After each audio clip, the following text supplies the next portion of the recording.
శ్రీమాత్రే నమః. సద్గురు జ్యోతిషాలయం 2025 మే నెల రాశి ఫలితాలని మనం తెలుసుకోబోతున్నాం. మా ఛానల్ ద్వారా చూస్తున్నటువంటి ప్రేక్షక మిత్రులందరికీ కూడా శుభాభివందనాలు.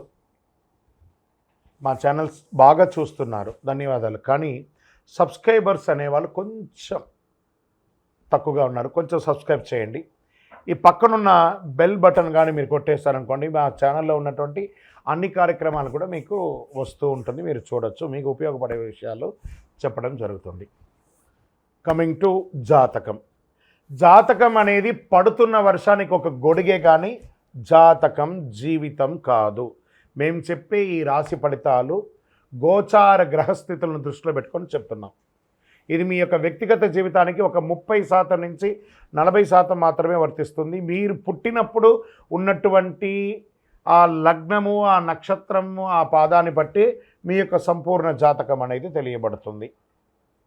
ఇంకా నువ్వు జాతకం అంటే ప్రతి ఒక్కరికి కూడా నాకు ఉద్యోగం ఎలా ఉంటుంది, నాకు వ్యాపారం ఎలా ఉంటుంది, నాకు ఆరోగ్యం ఎలా ఉంటుంది, దాంపత్య జీవితం ఎలా ఉంటుంది, సంతానం ఉంటుందా, ఉద్యోగం వస్తుందా, వ్యాపారం బాగుంటుంది, ఇవే ఏదో టెన్షన్స్తోనే ప్రతి ఒక్కళ్ళం కూడా జీవిస్తున్నాం. దానికి ఉపశమనంగా ఈ మాస ఫలితాలని ప్రతి మాసంలో కొన్ని గ్రహాలు మారుతూ ఉంటాయి. కాబట్టి ఆ గ్రహాల యొక్క గమనాన్ని దృష్టిలో పెట్టుకొని, అన్ని వర్గాల వారిని దృష్టిలో పెట్టుకొని ప్రిడిక్ట్ చేయబడిందే ఈ మాస ఫలితాలు. జాతకం ఎవరైనా మీ పరిసర ప్రాంతాల్లో ఉన్నటువంటి సద్గురువుల్ని సంప్రదించి జాతకం తెలుసుకోండి. లేదా మా ద్వారా తెలుసుకోవాలనుకుంటే 21 వయసు లోపున్న వాళ్ళు అడగకూడదు. ఎందుకంటే మీరు విద్య చదువుకుంటున్నటువంటి వారు కాబట్టి మీరు ఖచ్చితంగా మీ యొక్క వ్యక్తిగతమైనటువంటి జీవితంలో 21 సంవత్సరాల వరకు జాతకం అడగకండి. 60 సంవత్సరాలు దాటిన వారు మీరు అన్నీ అనుభవించుంటారు, మంచి చెడు అన్నీ చూసుంటారు కాబట్టి మీకు జాతకంతో పని లేదు. అడగడానికి కూడా ఇల్లీగల్ అఫైర్స్కి సంబంధించింది ఏది అడగకూడదు. నాకు అప్పులు బాగా ఉన్నాయి, జాతకం చెప్పనంటే ఎవరు చెప్పరండి. మీ అప్పులు తీసుకున్న చోట ఖచ్చితంగా కష్టపడి ఇవ్వండి, అదొకటే జాతకానికి ఉన్నది.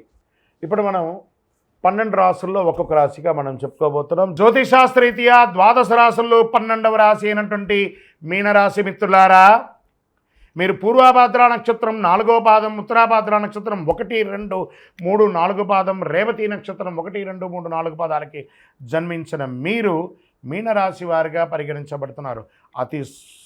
చాలా చిన్న సౌమ్యమైనటువంటి మనస్తత్వం కలిగిన మీనరాశి మిత్రులారా, 7.5 శని ఉచ్చ స్థితిలో ఉంది. మీలోకి వచ్చి కూర్చున్నాడు శని భగవానుడు. నెత్తి మీద కూర్చున్నాడు, నాలుక మీద కూర్చున్నాడు, పాదాల మీద కూర్చున్నాడు. జాగ్రత్త జాగ్రత్త జాగ్రత్త. మీకు ఈ యొక్క శరీరానికి సంబంధించినటువంటి వస్తువులు కొనుక్కోవడం, లేదా ఈ యొక్క ఫేషియల్కి సంబంధించి కెమికల్ రిలేటెడ్గా కొనుక్కునేవి, ఆభరణానికి సంబంధించినవి, లేదా అలంకార వాటి వల్ల రియాక్షన్స్ వచ్చే అవకాశాలు ఉంటాయి. జాగ్రత్త మీనరాశి మిత్రులారా. హెచ్చుతగ్గులు చాలా ఉంటుంది ఈ నెల. నిదానంగా ఆలోచించి నిర్ణయం తీసుకోండి. మీ జీవితానికి కావలసిన ఒక మెట్టు ఎక్కేటప్పుడు వివాహం చేసుకునే వాళ్ళు జాగ్రత్త పడండి. కుజుడు బలహీనమైన 5వ ఇంట్లో ఉంటాడు, శని 1వ ఇంట్లో ఉన్నాడు. రాహుకేతు శనిగ్రహాలు ఈ నెల మొదటి భాగం నుండి 2వ సగం ఉపశమనం అందిస్తున్నారు. కొత్త ప్రయత్నాలు పూర్తిగా మానుకోండి. అధికంగా ఏ ఇబ్బంది ఉండదు, ఇబ్బంది పెద్దగా ఉండదు, కానీ జాగ్రత్తగా ఉండి. సహోదరులతో ఖర్చులు రావచ్చు. ఎలక్ట్రానిక్ గూడ్స్ కొనే అవకాశం ఉంది. ప్రభుత్వ సంబంధిత పనులు జాప్యం జరగవచ్చు. అకారణ ఖర్చులు జరిగే అవకాశాలు ఉన్నాయి. వివాహం కాని వారికి ఇది ఒక మంచి సమయం. సంతాన భాగ్యం కోసం ప్రయత్నం చేసేవారికి చాలా మంచి సమయం.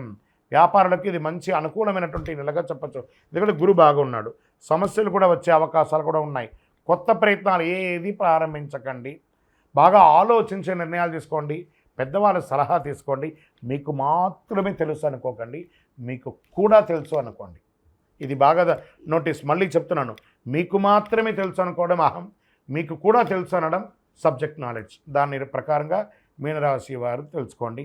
ఉద్యోగం చేసేవారికి పై అధికారం నుండి, కింద పని వాళ్ళ దగ్గర నుండి సపోర్ట్ దొరుకుతుంది. ఉద్యోగం చేసే స్త్రీ పురుషులు యోగం, చాలా యోగం, అద్భుతమైనటువంటి యోగం ఉంటుంది. వ్యాపారం చేస్తే స్త్రీలకి, ఎంటర్ప్రెనర్కి ఉన్నతమైనటువంటి అవకాశాలు రాబోతున్నాయి. ఇతరుల విషయంలో జోక్యం చేసుకోకండి.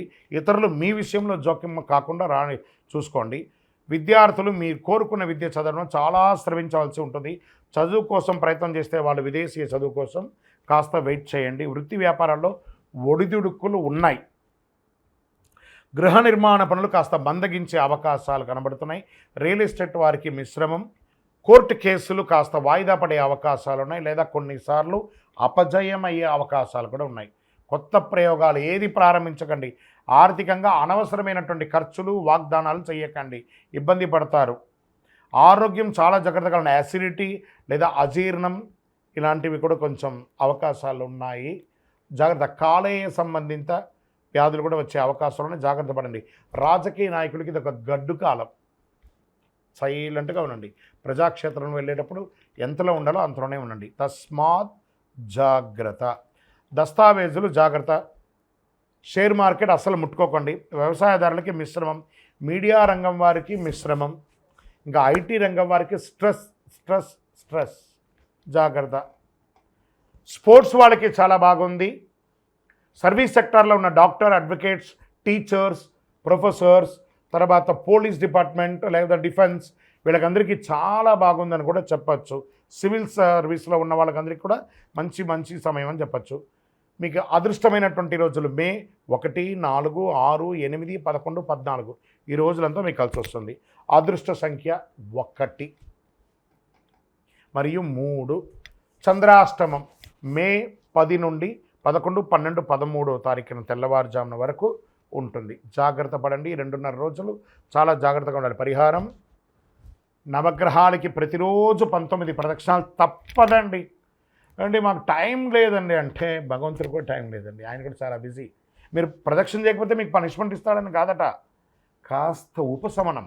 ఆ భగవంతుడి దగ్గర ఒక ప్రార్థన, ఒక రిక్వెస్ట్. మనం ఎవరి దగ్గర ప్లీజ్ అంటాం కదా, అలా అక్కడ పోయి భగవంతుడి దగ్గర ప్లీజ్ అండి, మనుషుల దగ్గర కాదు. ఖచ్చితంగా మీనరాశి మిత్రులారా, మీ ఆరోగ్యం జాగ్రత్త. మీ నోరు అదుపులో ఉంచుకోండి. మళ్ళీ చెప్తున్నాను, మీకు మాత్రమే తెలుసు వేరు, మీకు తెలుసు వేరు. అది దాన్ని దృష్టిలో పెట్టుకోండి. శనేశ్వరుని ప్రసన్నం చేసుకోవాలి. కాస్మెటిక్స్కి దూరంగా ఉండండి.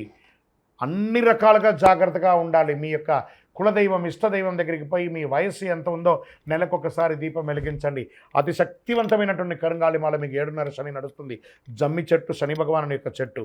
ఆ జమ్మి చెట్టే కరుంగాళి. దాన్ని మీరు తప్పకుండా ధరించండి. స్త్రీ పురుషులు ఎవరైనా కూడాను ఆరోగ్యంగా ఉంటారు, శని ప్రీతి పొందుతారు, అన్ని రకాలుగా విజయం సాధిస్తారు.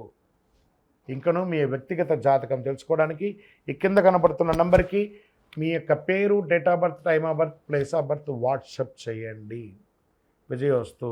ద్వాదశ రాసుల్లో ఉన్నటువంటి మిత్రులారా, మీరందరూ కూడాను ఆయురారోగ్య, ఐశ్వర్య, భోగభాగ్యాలతో ఉండాలని అఖిలాండ కోటి బ్రహ్మాండ నాయకుడు శ్రీ ధర్మశాస్త్ర అయ్యప్ప స్వామివారిని 18 అవతారాలుగా కొలువైనటువంటి స్వామివారు జీవలింగేశ్వర స్వామి సన్నిధానం జీవకోణ తిరుపతిలో ఉన్నటువంటి బ్రహ్మశ్రీ డాక్టర్ చంద్రమౌళి గురుస్వామి గారు నిర్మించిన దేవాలయంలో మీకోసం ప్రార్థన చేస్తాం. మీరు క్షేమంగా ఉంటారు. తిరుపతికి వచ్చినప్పుడు మన దేవాలయాన్ని తప్పకుండా దర్శనం చేసుకోండి. రైల్వే స్టేషన్ నుండి, బస్టాండ్ నుండి 3 కిలోమీటర్ల దూరంలో ఉంటుంది. విజయోస్తు.